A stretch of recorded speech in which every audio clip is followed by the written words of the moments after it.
Albert Einstein once said, everybody's a genius, but if you judge a fish by its ability to climb a tree, it will live its whole life believing that it is stupid.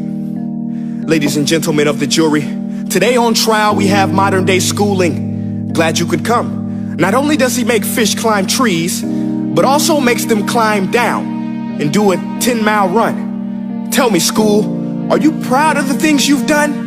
Turning millions of people into robots, do you find that fun? Do you realize how many kids relate to that fish? Swimming upstream in class, never finding their gifts, thinking they are stupid, believing they are useless? Well, the time has come, no more excuses. I call school to the stand and accuse him of killing creativity, individuality, and being intellectually abusive. He's an ancient institution that has outlived his usage. So, Your Honor, this concludes my opening statement, and if I may present the evidence of my case, I will prove it. Proceed. Exhibit A. Here's a modern day phone. Recognize it? Here's a phone from 150 years ago. Big difference, right? Stay with me. Here's a car from today, and here's a car from 150 years ago. Big difference, right? Well, get this. Here's a classroom of today, and here's a class we used 150 years ago. Now ain't that a shame? In literally more than a century, nothing has changed. Yet you claim to prepare students for the future? But with evidence like that, I must ask, do you prepare students for the future or the past?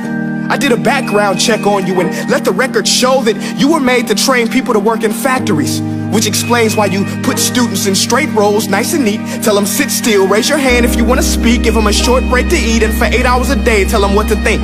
Oh, and make them compete to get an A letter which determines product quality, hence grade A of meat. I get it. Back then, times were different. We all have a past. I myself am no Gandhi.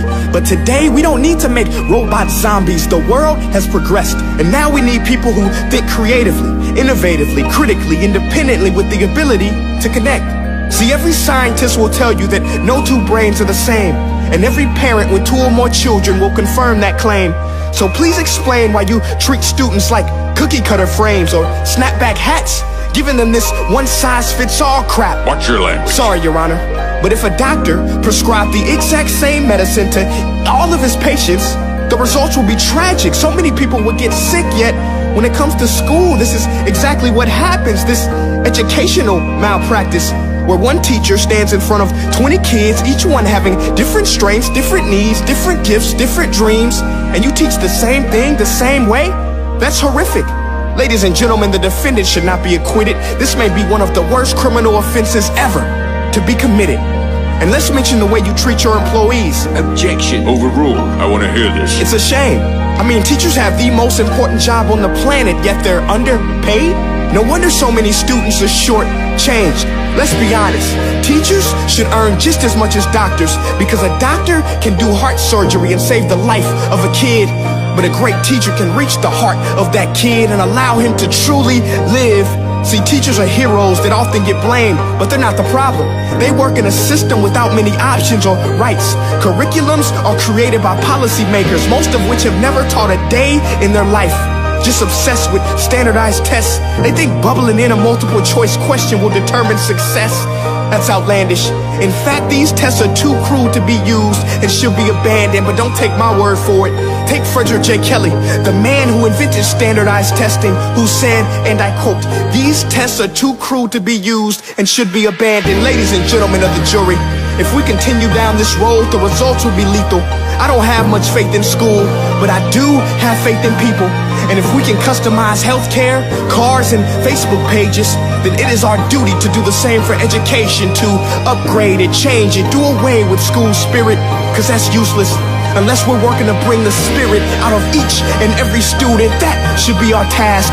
No more Common Core. Instead, let's reach the core of every heart in every class. Sure, math is important, but no more than art or dance. Let's give every gift an equal chance. I know this sounds like a dream, but countries like Finland are doing impressive things. They have shorter school days. Teachers make a decent wage. Homework is non-existent, and they focus on collaboration instead of competition. But here's the kicker, boys and girls. Their educational system outperforms every other country in the world. Other places like Singapore are succeeding rapidly. Schools like Montessori, programs like Khan Academy, there is no single solution. But let's get moving, because while students may be 20% of our population, they are 100% of our future. So let's attend to their dreams, and there's no telling what we can achieve. This is a world in which I believe, a world where fish are no longer forced to climb trees. I'll rest my case.